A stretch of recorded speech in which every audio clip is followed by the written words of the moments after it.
Hi students, today we are discussing about that continuation of our topic Green Revolution. In the Green Revolution we discussed very well about that scientists and their contributions, and in India what is the challenges we seen after the independence and how this country has to strive or overcome these food scarce situations in the country, and what are the new HIV seeds introduced into the India by great scientist M.S. Swaminathan, who collaborated with Norman Borlaug. Everything we discussed. Now you please put the subheading, that is a very important information about Green Revolution, what we discussed.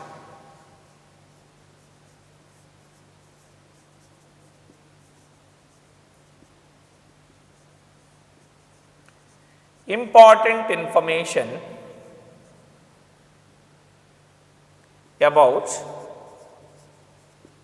Green Revolution.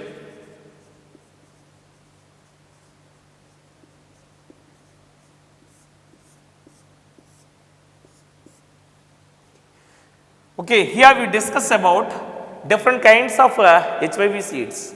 You know, the first scientist Norman E. Borlaug, okay, introduced semi-dwarf wheat varieties. Semi-dwarf wheat variety. Semi-dwarf wheat variety which give high yielding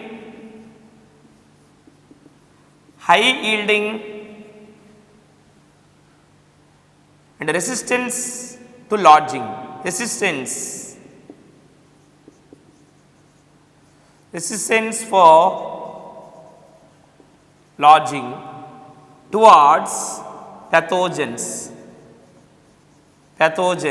and insect pests. Okay. We are discussing about a semi-dwarf wheat variety. He made this variety in already we discussed it. Okay, international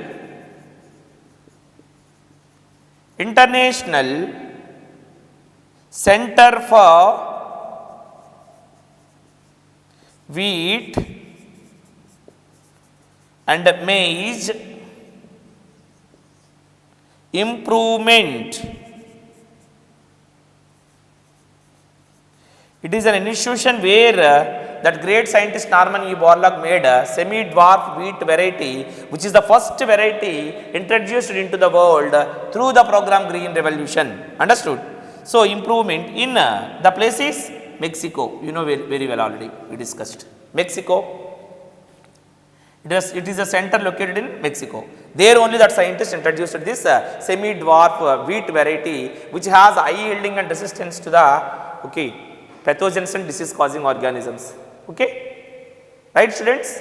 So here in the already improved quality of wheat what actually there in the world, now modify its genetic information by a gene what they introduced by the scientist Norman E. Borlaug in wheat. It is Norin 10.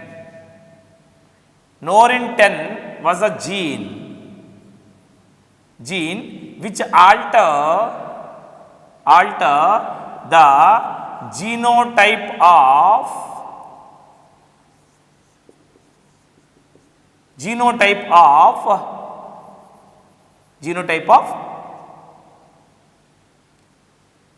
wheat.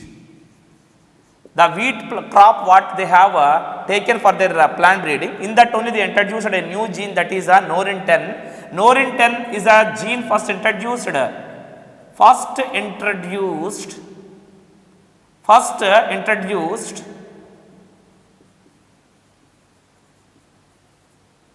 in Japan. This is the gene first introduced in Japan, then it was incorporated to the wheat variety, then the new wheat variety HYV wheat produced. This wheat is semi-dwarf wheat. What is the wheat? It is semi-dwarf wheat. Understood, students? Semi-dwarf wheat. So by this semi-dwarf wheat varieties, so many are there. Okay, some exemplary wheat varieties what we introduced into India from Mexico. There are two varieties we must discuss here. What they are, students? The first one is Sonora 64 and Lerma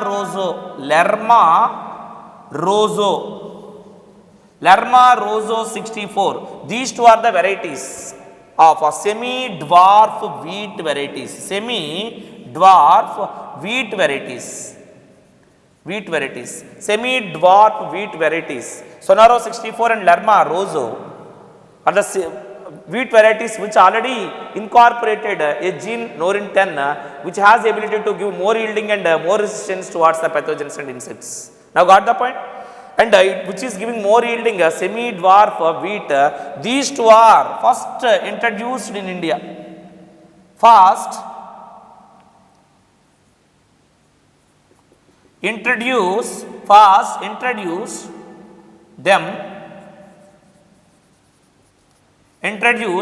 them into India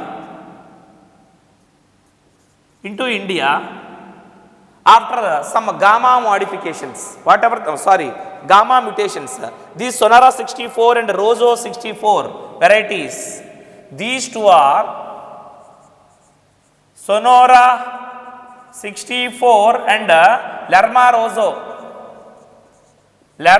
Rosso 64 are modified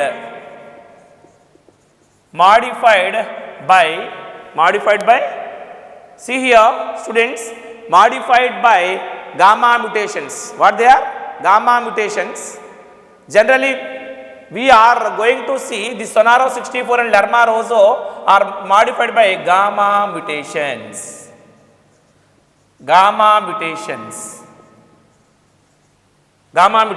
See here. Now got the point? So gamma mutations, Sonora 64 and Lerma Rosso 64 are modified by gamma mutations and give new varieties. What they modified, what they developed, new semi-dwarf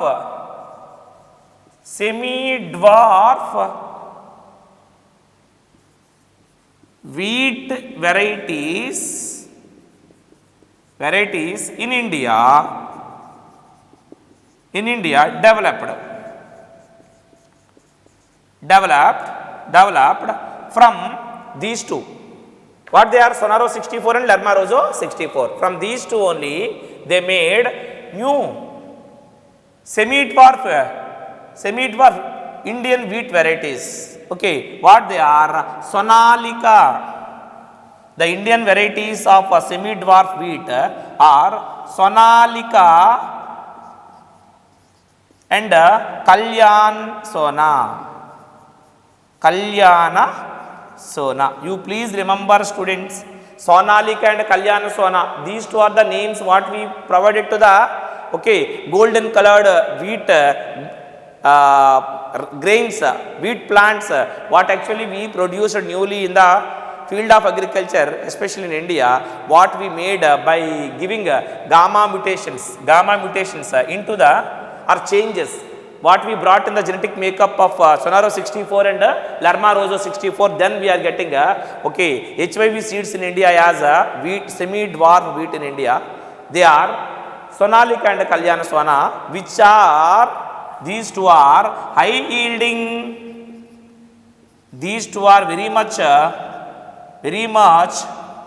for high yielding and high resistance.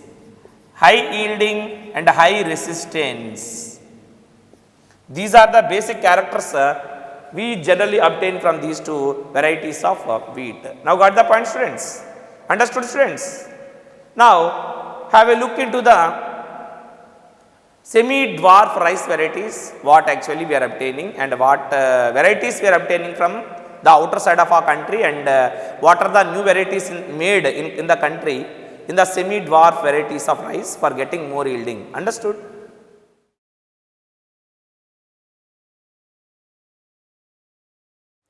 Okay, now have a look into semi-dwarf rice. Already we discussed about semi-dwarf wheat, what they made. Okay, what they made from Mexico, what it is, International Center for Wheat and Maize Improvement in Mexico, who first made that new variety, that is okay, semi-dwarf varieties like Sonaro 64 and Lerma Rosso 64. Okay, what they what we call modified by a gene, that is Norin 10, which first introduced by Japan. It utilized by the scientist Norman E. Borlaug and made semi-dwarf varieties which have more yielding, which have desirable traits like more yielding and resistance to pathogens, understood, and insects. And they have very much little lifespan. Semi-dwarf varieties of wheat and rice, both are having very less time to grow. Okay, they grow up very fast.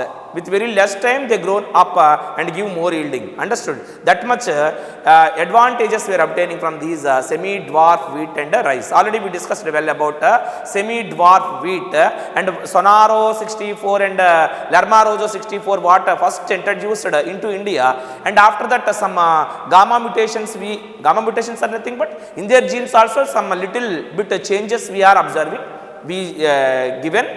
Okay, then new varieties of semi-dwarf wheat in India we produced. That Indian semi-dwarf wheat are Sonalika and Kalyana Sona, which is which possess desirable characters like high yielding and resistance towards to pathogens. Now got the point, students? Understand?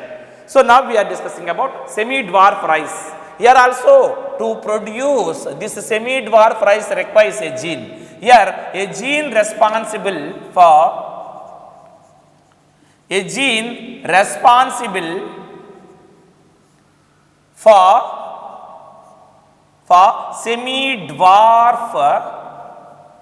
rice. Semi-dwarf rice.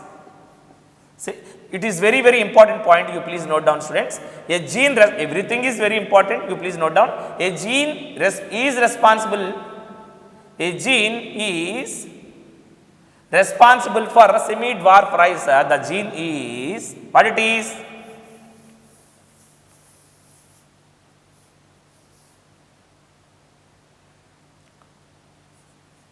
D-G-O-V-Gen.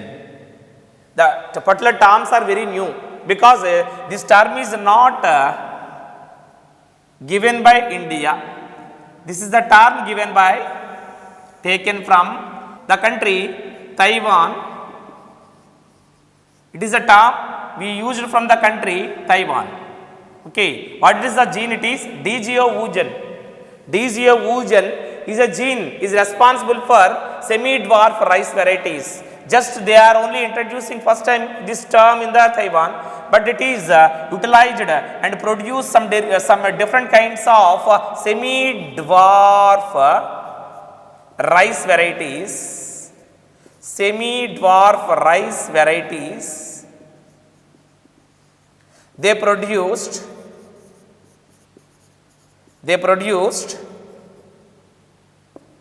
they are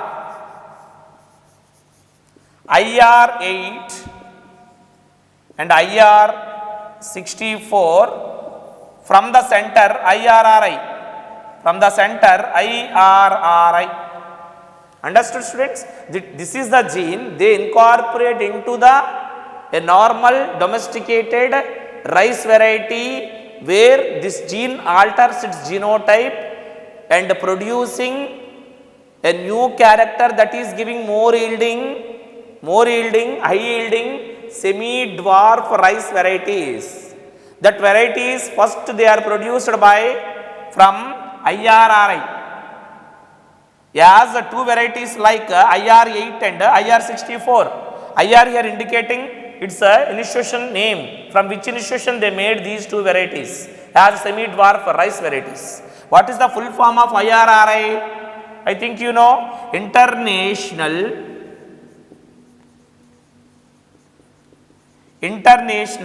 Rice Research Institute, located Rice Research Institute located at Philippines. Located at the Philippines. International Rice Research Institute.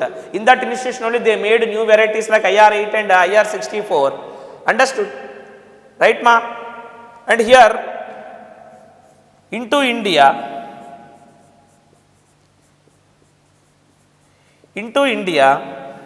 we introduce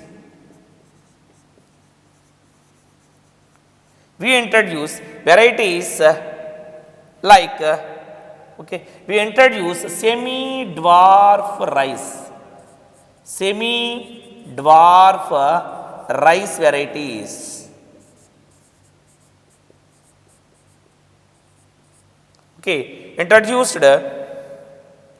Introduced semi-dwarf varieties as two different varieties like IR8 and Taichung native 1, but not for the crop. Here these two are the basic varieties from which we produced new semi-dwarf rice varieties in India. Understood? We produced semi-dwarf wheat varieties in India. They are Jaya and Ratna. You please remember. Jaya and Ratna. Jaya and Ratna are the two varieties of plants what we are obtained from IR8 and Taichung native 1. IR8 from, you know very well. IR8 is developed from IRRI. You know. This Taichung native 1 is from Taiwan. Taichung native 1 from Taiwan, which is a two semi-dwarf basic semi-dwarf rice varieties from which we are producing two new varieties of rice, semi-dwarf rice varieties in India as Jaya and Ratna. These are very important for high yielding. Jaya and Ratna is very important for high yielding.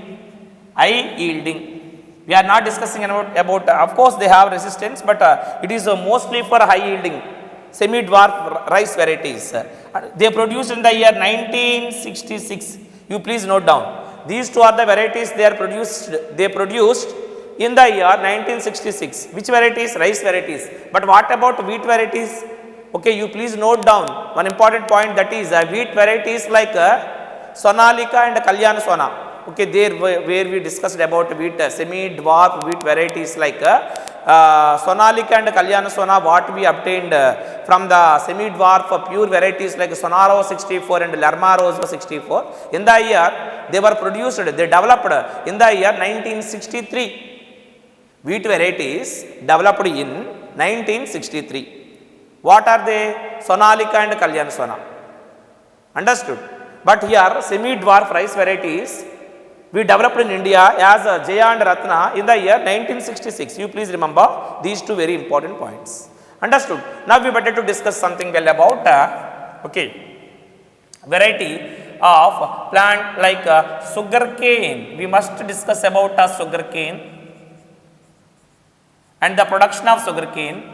How we are going to improve the sugar content from the sugarcane plants. Understood, students? It is also in the variety of crop like sugarcane also. We have very drastic changes for getting high sugar content. We want to increase sugar content, high sugar content.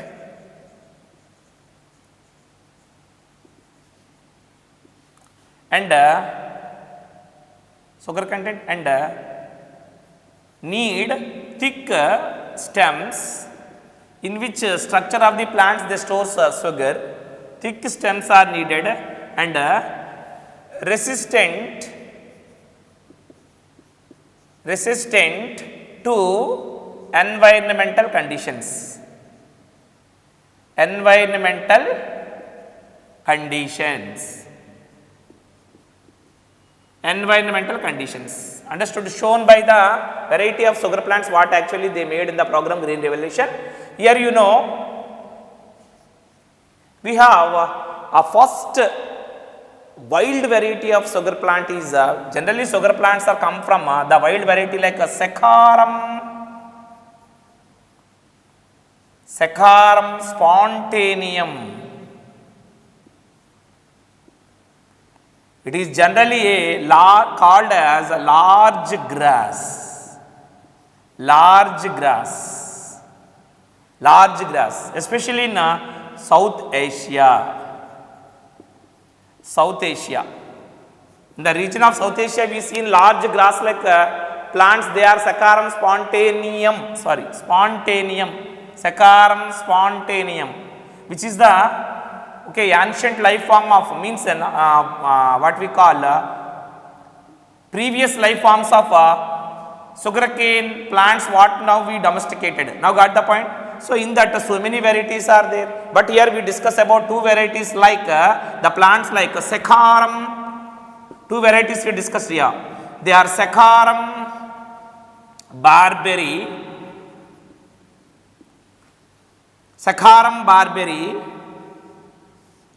and Saccharum officinarum.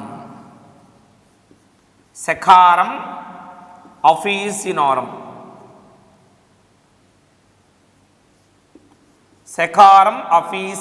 These two are the basic varieties of sugarcane plants in India. Understood? You know, dear students, let us know something well about these two. Saccharum barberry generally grows in subtropical regions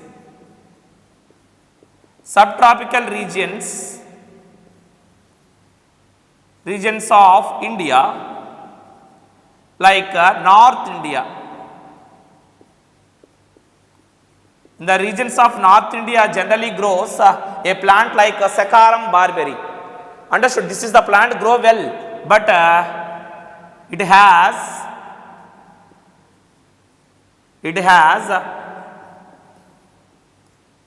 poor or low sugar content and thin stems. Now got the point? Saccharum barberry is a variety which originally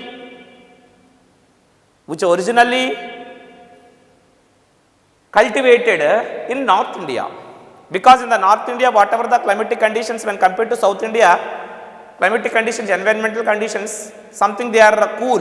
Understood? In the winter season it is too much cool conditions we are observing. In those conditions this is the variety of sugarcane like Saccharum barberry can grow, can survive, but it is not giving much sugar content.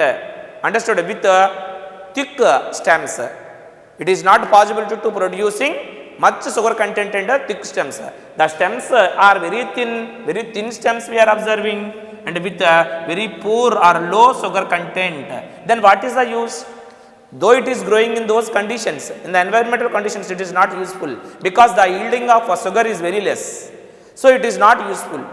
The thickness of the stem is very thin, so it is not possible to store more sugar, which is not giving more yielding. Understood? So in that situation, the scientists are concerned with the another variety of sugarcane plant which is growing in the India, but it is growing in tropical regions. That is Saccharum officinarum. What it is?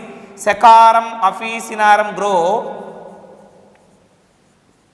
grows in tropical regions of India. Tropical regions of India.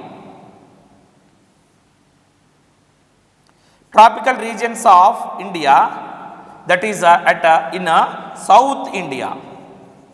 It is a South India variety. Saccharum officinarum grow originally in South India because it requires more temperature. Understood?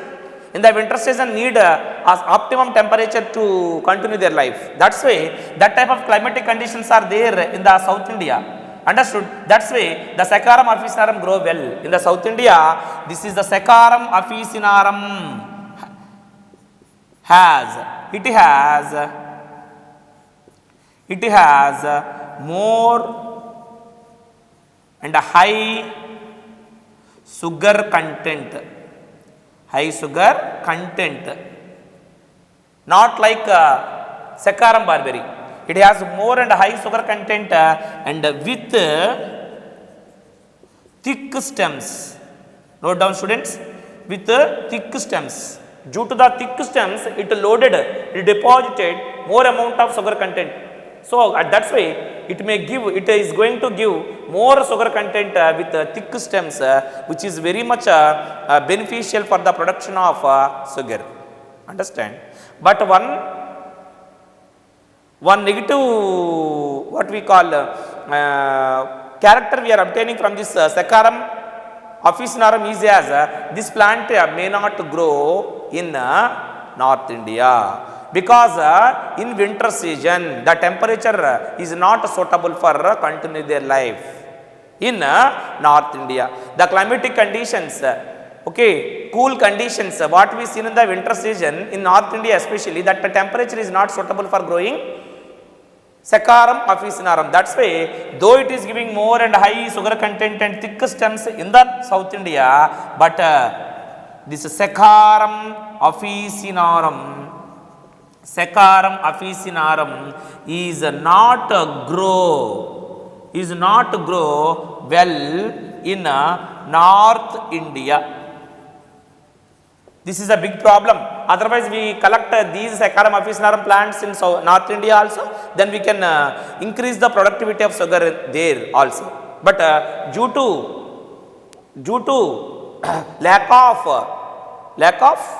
resistance to continue their life, resistance to environmental conditions in the North India, in the Saccharum officinarum, then the Saccharum officinarum is not grow well in North India. It only grows in the South India because the suitable temperature, suitable climatic conditions are there in the South India. That's why, dear students, but what is the requirement we have?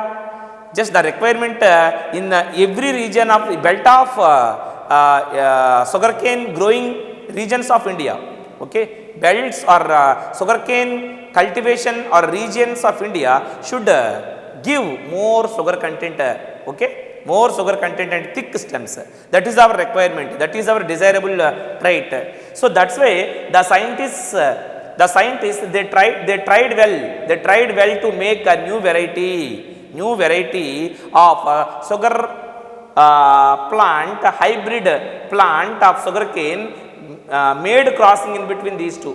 What they are? Saccharum barberry and Saccharum officinarum. In the Saccharum barberry, whatever the genes are tolerate the conditions to live, sustain their life in the North India, that genes and the Saccharum officinarum which possess the genes which produce high sugar content and thick stems, these two are incorporated into the new variety of sugarcane plants what we produced by cross hybridization made between these two plants, like okay, North Indian sugar plant and South Indian sugar plant, like Saccharum barberry and Saccharum officinarum respectively, to produce new cultivar. The new cultivar as a new sugarcane plant which has both the traits, both the desirable characters, like giving more yielding of high content of sugar and resistance to overcome adverse conditions in the environment, to live that new cultivar in the North India also with thick stems, a new cultivar which possesses high yielding for sugar content and thick stems, and it can grow in the belts means regions of India where the sugarcane cultivation is going on. Understood? Especially in the North India. In the North India, the people who are not having a thick stems of sugarcane and high yielding of sugarcane, now due to the new cultivar, they are going to satisfy with that high production of sugar and thick stems what they are producing here. Understood? So the cross what they made in between Saccharum officinarum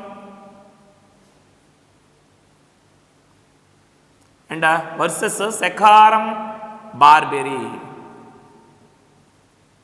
These two are, this is a South Indian, it is from South India, it is from North India.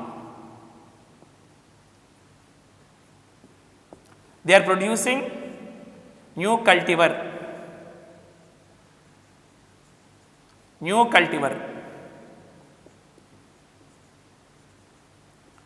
which live in regions of North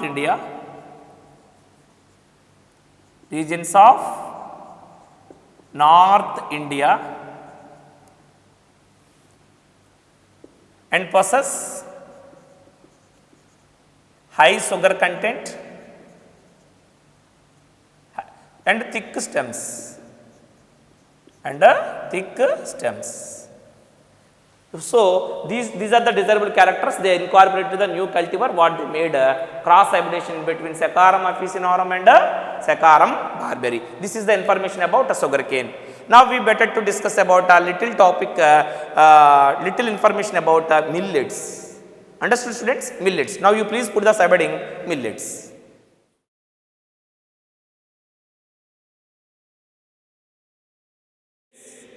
In the millets also we produced high yielding varieties of millets. What actually the millets? These high yielding varieties of millets are also resistant to water stress.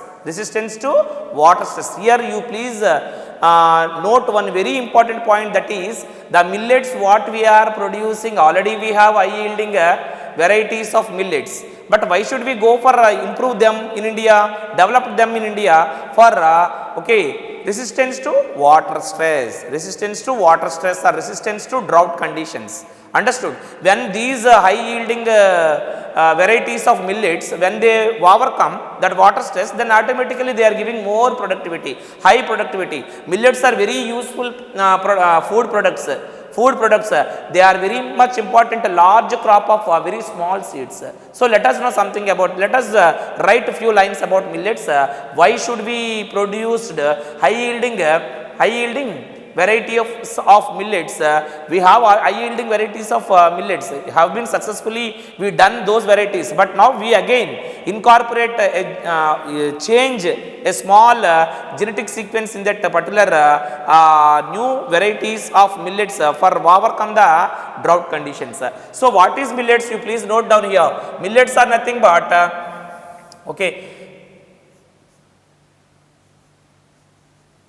the plants producing a large crop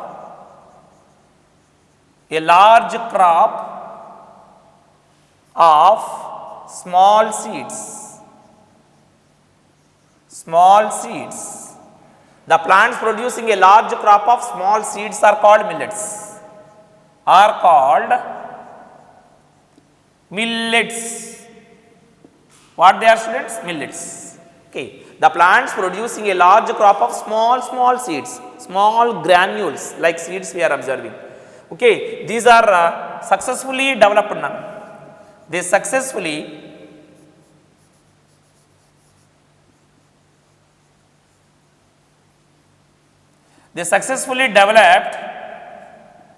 developed in India.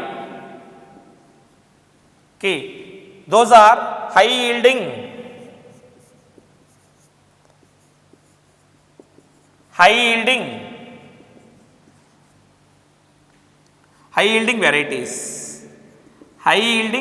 varieties of maize, jowar and bajra. Now got the point? Bajra. These three are the basic varieties what generally we seen in India as millets. Three varieties. These three varieties is as millets. In India. Understood? These high yielding varieties like millets in India, developed again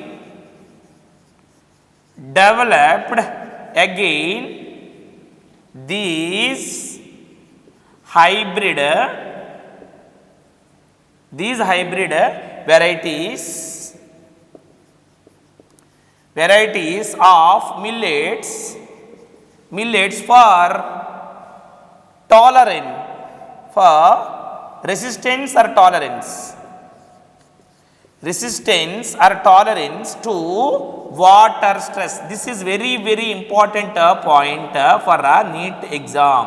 You please remember why in India high yielding varieties of millets such as maize, jowar, bajra developed. For the development of all these millets for tolerance to water stress. Tolerance to water stress. Not for any other pathogens or not for any other what we call insect pests. Now got the point? Here already they are giving high yielding. They have high yielding ability. But now they want to overcome the water stress or drought conditions. That adverse condition if they may overcome, then automatically they grow very healthy and giving more yielding for us. Understood? It is a very big crop in India, which is going to produce a very smaller granular seeds they are producing as food what we are using. Understood, students? This is the information about different varieties of crops what we introduced in India for increase and enhance the productivity in the field of agriculture, which is necessary for increase the productivity of different crops in India for satisfy the food needs and the food requirements in the people of India, and automatically it leads to increase the productivity in world. Understood? So this is the information, you please note down, it is very very important. In the next lecture we are discussing about three different concepts of plant breeding which is needed for plant diseases. Plant diseases and plant breeding for improvement of insect pest diseases. Understood? And plant breeding for improved for quality of food. How we are going to increase the quality food? Quality food is nothing but the food which contains all round nutrients or complete nutrients. If the food which contains nutrients sufficiently, the nutrients which required by the body to eradicate malnutrition in the country or in the world, that type of food is called nutritive food. How can we increase and improve the nutritive food by plant breeding? Everything we discuss in the next lecture. Thank you very much.